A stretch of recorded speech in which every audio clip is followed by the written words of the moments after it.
Alright, what's going on, guys? So welcome back to a Call of War update video as we here scroll out from our original territories of Manchukuo. You have, basically, I have a huge surprise for you here.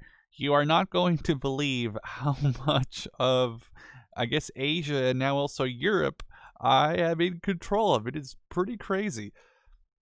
A lot has happened since the last video. Basically, Poland and Romania and we all shared a sort of a border here, right on North Ural. We defeated North Ural, well, almost anyway, and we shared a border. There was an issue here. Kazakhstan was getting more and more territories due to rebellion. And rebellions have been buffed in 1.5, and if they haven't been buffed, it definitely feels like they have been buffed.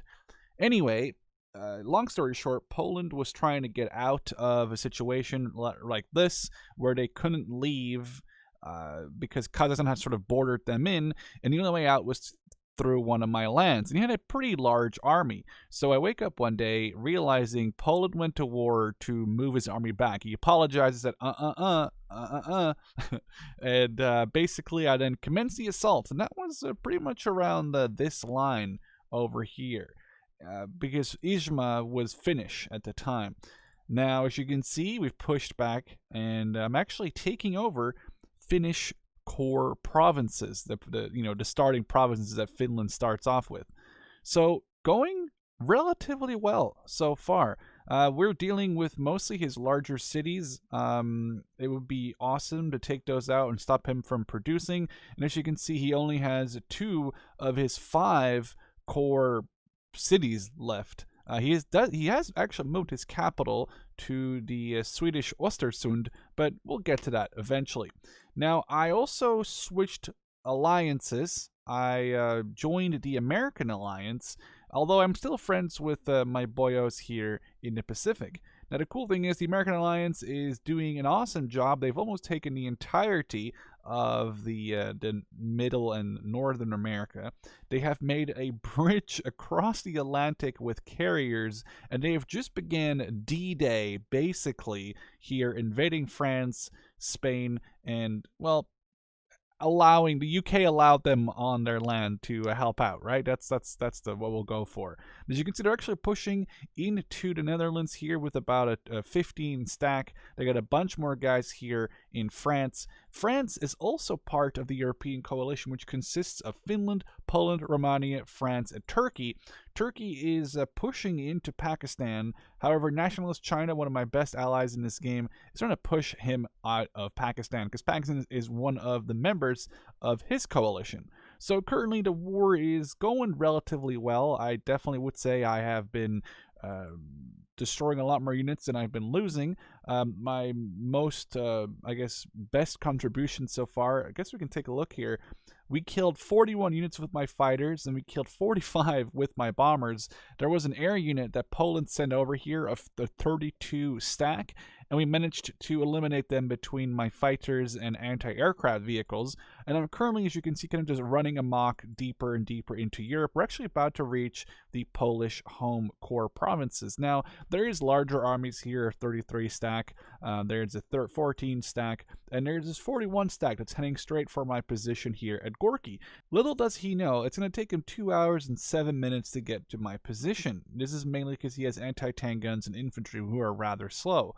Now over here, I have a 23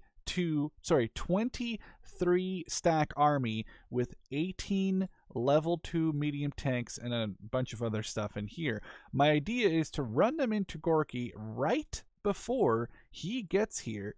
This way, we're going to basically surprise him just a little bit and kind of show what's going to happen here.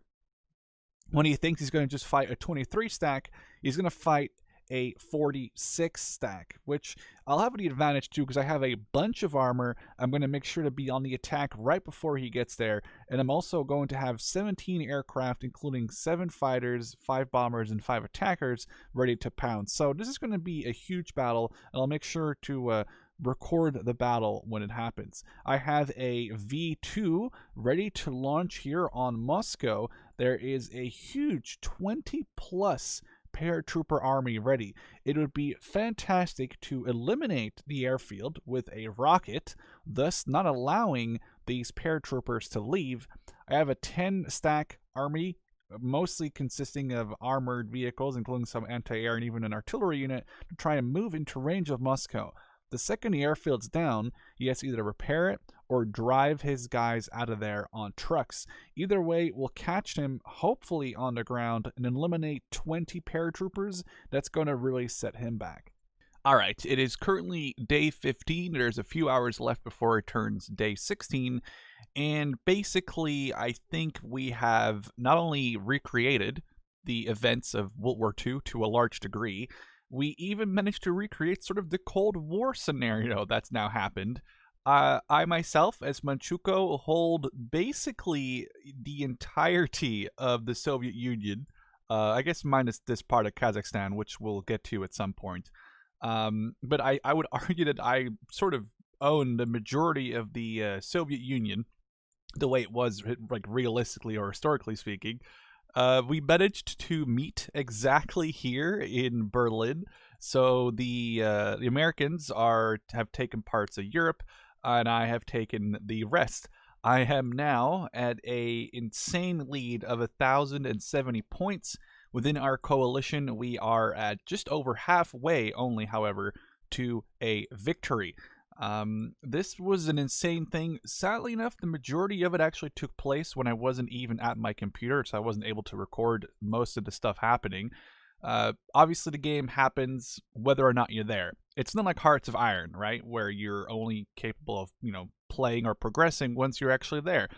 Which is good and a bad thing. Obviously, I like it a lot because a lot of those Hoi games that I hear people talk about, they play them once or twice and then they never get the actual people back to finish up the round.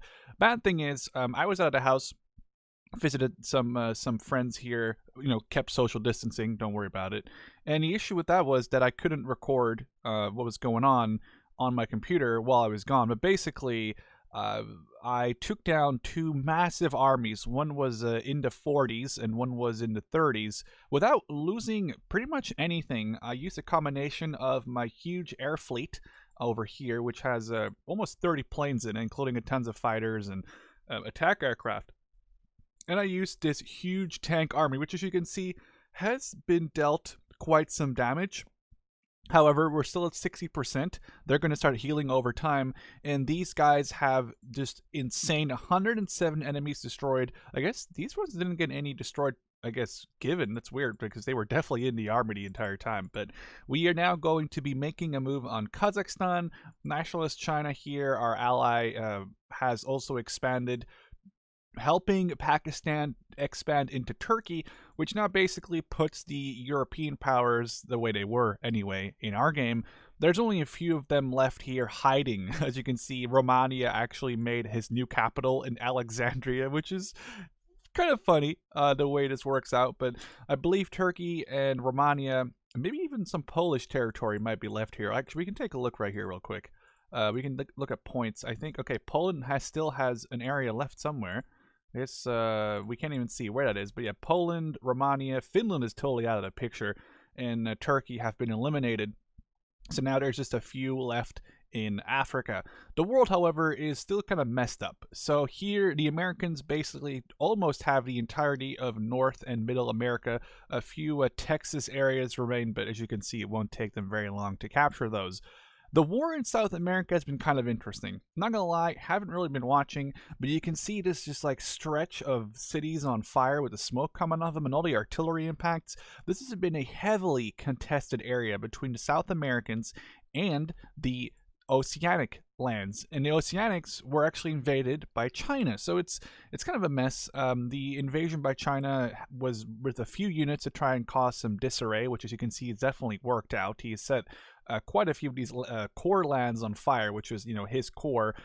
So he ruined his production, which is actually very good for everyone in the game, besides, I guess, him and his coalition. But he got to all of his large cities, which ruined all of his buildings over there, and it can take days to rebuild that, like in-game days, which is good for us, besides, well, bad for the guy himself. But they invaded South America, and they have been pissing them off. And now the Americans, the North Americans, are here at their doorstep, ready to invade South America. One or two of them already rage quit, including Argentina, who sent me some not very nice messages. But hey, I didn't even have anything to do with this. And it's going to come down to who decides to do something next. As the newspaper shows, the coalition victory points needed are 4,256. For a solo victory, you need 3,100 points. I mean, currently, I have a lot of points, and I'm only sitting at 1/3 of a total victory, or 1/4, a little bit less than that, of a coalition victory. Now, our coalition, like I said, is sitting at about a half of a coalition victory. So are the Asians, though, and it's going to be interesting what happens here. South Africa, China, and myself are really big here on the main continents, and obviously the three Americans themselves here to our left have sort of created this like massive continent of hate, and between them they have 600 units. I have about 200. I think China has about 150. It's going to be very interesting to see what happens here, especially regarding who's going to invade who, and especially how that's going to go down.